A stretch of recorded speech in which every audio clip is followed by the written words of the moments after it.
दोस्तों नमस्कार। आज हम बात करने वाले हैं दीपावली के त्योहार की। दोस्तों प्रत्येक वर्ष कार्तिक की अमावस्या को मनाए जाने वाला भारतवर्ष का यह सबसे बड़ा त्योहार है। बड़े ही हर्ष उल्लास से मनाए जाने वाले इस त्योहार से जुड़ी कुछ ऐसी बातें आपके सामने रखने वाले हैं जिसे सुनकर आप विश्वास नहीं करेंगे। दोस्तों रावण वध के बाद श्री राम जी के आगमन के 2 वर्ष बाद ही अयोध्यावासी दिवाली के त्योहार को मनाना बंद कर चुके थे। लोग पटाखे से अनावश्यक रूप से ध्वनि प्रदूषण और वायु प्रदूषण फैलाते हैं एवं शास्त्र विरुद्ध साधना करते हैं।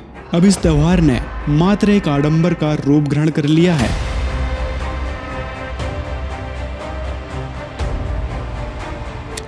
दोस्तों सबसे पहले जानते हैं दिवाली के त्योहार की पौराणिक कथा के बारे में। हिंदू मान्यताओं के अनुसार त्रेता युग में भगवान विष्णु के अवतार श्री राम जी और माता सीता को 14 वर्ष का वनवास हुआ था। वनवास के दौरान ही रावण ने सीता जी का हरण किया। उसके बाद श्री राम जी सीता जी को रावण से युद्ध कर वापस लेकर आए। यही समय 14 वर्ष के वनवास के पूरे होने का भी था। अधर्मी रावण से माता सीता को वापस लेकर जब श्री राम अयोध्या वापस लौटे तो अयोध्या वासियों की प्रसन्नता का ठिकाना नहीं था। अपने प्रिय राजा रानी के आगमन की शुभ सूचना पाकर अयोध्या वासियों ने दीपक जलाकर उस अमावस्या की अंधकारमयी रात्रि को भी जगमग और उज्जवल किया और श्री राम और माता सीता के आगमन की खुशी मनाई। किंतु दिवाली का यह त्योहार अयोध्या वासियों द्वारा सिर्फ 2 वर्ष ही मनाया जा सका। आखिर क्यों अयोध्या वासियों ने बंद कर दिया दिवाली का त्योहार? श्री विष्णु जी के अवतार श्री कृष्ण जी, श्री रामचंद्र जी, श्री रामचंद्र के रूप में राजा दशरथ के घर जन्म जब श्री विष्णु जी का हुआ, युवा हुए, युवा होते विवाह हुआ, विवाह होते ही वनवास हुआ, वनवास से सीता का हरण हुआ यानी उसकी पत्नी का रावण उठा ले गया और फिर रावण के साथ युद्ध हुआ। पुण्यात्माओं करोड़ों व्यक्ति मारे गए वहां पर। तब सीता की वापसी हुई। वापसी आने पर बड़ी खुशी मनाई, नगरी में दीप जलाए गए घी के। सीता के वापस, श्री राम के वापस आने पर, सीता लौटा लाने पर और कुछ दिनों के बाद सीता जी का निष्कासन कर दिया श्री रामचंद्र जी ने स्वयं ही। किस बात पर के एक धोबी ने व्यंग कस दिया। वो अपनी पत्नी को धमका रहा था रात्रि के समय। वो किसी उस आपस में कहासुनी होने से उस धोबी की पत्नी घर से बाहर चली गई थी कहीं अपने रिश्तेदारी में। फिर वो वापस लेकर आया तो उसको धमका रहा था कि मैं तुझे घर नहीं रखूंगा, तू 3 दिन कहाँ रही। मैं दशरथ के पुत्र जैसा नहीं हूं जो वहां पर 12 वर्ष तक रावण के पास रही, उसको फिर घर ले आया। उधर से श्री रामचंद्र जी राजा थे अयोध्या के। पहले राजा लोग अपनी प्रजा के दुख सुखों को स्वयं ही जाना करते थे, रात्रि के अंदर वेश बदल कर घूमा करते थे। ये बात जब देखा कि किस घर में क्या आवाज आ रही है, वहां खड़ा होकर सुना, तब उसने सुनने को मिला कि मैं उस राजा दशरथ के पुत्र रामचंद्र जैसा नहीं हूं जो रावण के पास उसकी पत्नी रही और उसको घर में रखे हुए है, तो सुबह निकल जाना यहाँ से। इस बात को सुनकर ही श्री रामचंद्र जी ने सीता जी को निष्कासित कर दिया, निकाल दिया घर से कि नगरी के लोग मेरे ऊपर व्यंग कस रहे हैं और मैं ये बात नहीं सुन सकता।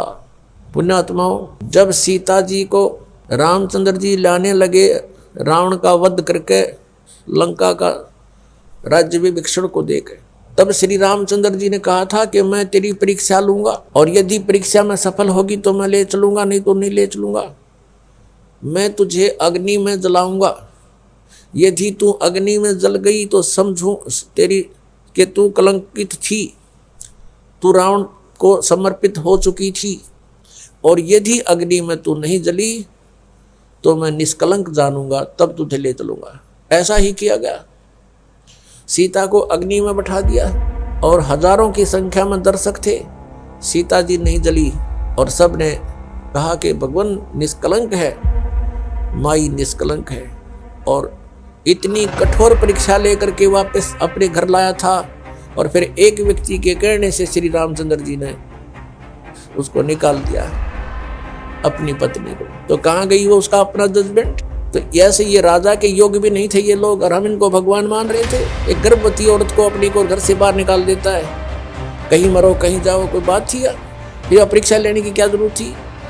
और क्यों इतनी दुनिया मरवाई, फिर छोड़ देता रहे, रावण के पास ही रहती हो। पुणात्मा, यहाँ का राजा काल भगवान है, और ये नहीं चाहता कि यहाँ के प्राणियों को परमात्मा का पता लग जाए, जिस कारण से इसने इनको भगवान सिद्ध करवा रखा था अपने नकली दूतों के माध्यम से।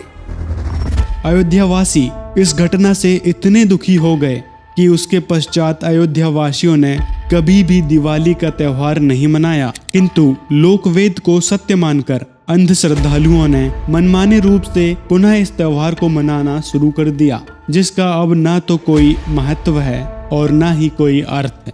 सीता माता और मर्यादा पुरुषोत्तम श्री राम अलग अलग हो चुके थे। तब अयोध्यावासियों के लिए दिवाली का कोई अर्थ नहीं रह गया था। प्रत्येक वर्ष लोकवेद के अनुसार मनमाने ढंग से ही सुख समृद्धि के लिए दिवाली मनाई जाती है।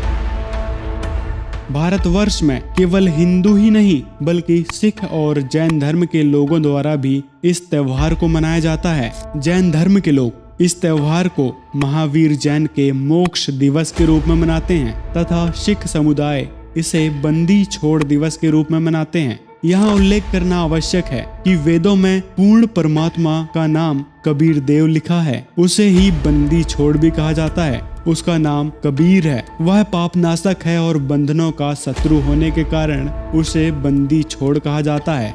यदि सद्गुरु से नाम दीक्षा लेकर द्वीप प्रज्वलित करके हर दिन यह त्योहार मनाएं तो सर्व पापों से छुटकारा मिल सकता है। श्रीमद् भागवत गीता अध्याय 7 के श्लोक 12 से 15 में प्रमाण है, जो व्यक्ति 3 गुणों की साधना करता है वो मूर्ख बुद्धि मनुष्यों में नीच राक्षस स्वभाव को धारण किए हुए होते हैं।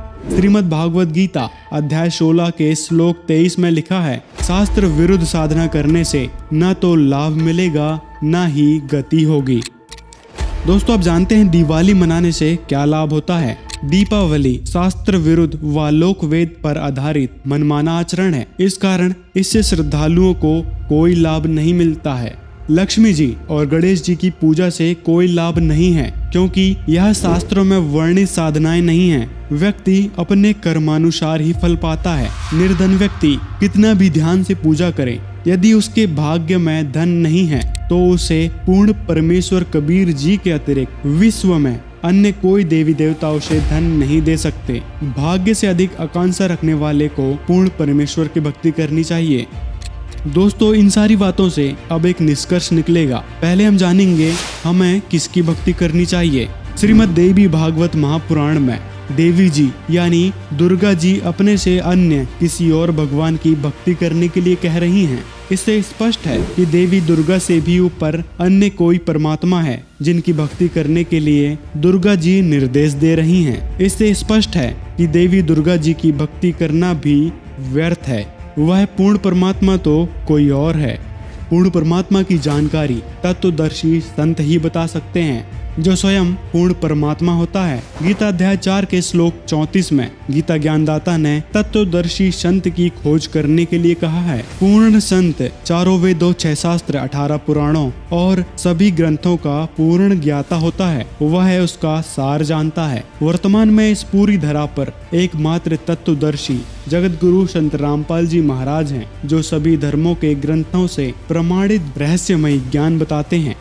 दोस्तों, इस दिवाली पर पूर्ण परमात्मा को कैसे प्राप्त करें?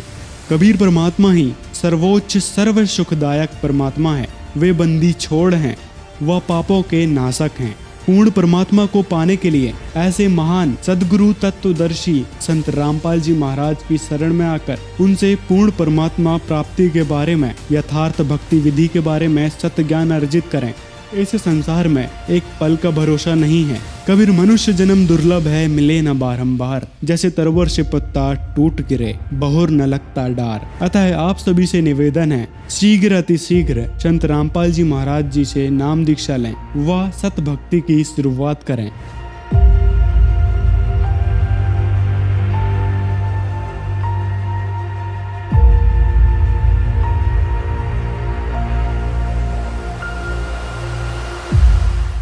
अगर आप ये वीडियो YouTube पर देख रहे हैं तो हमारे चैनल को सब्सक्राइब करें और बेल आइकन को दबाना ना भूलें। अगर आप Facebook पर ये वीडियो देख रहे हैं तो हमारे पेज को लाइक करें।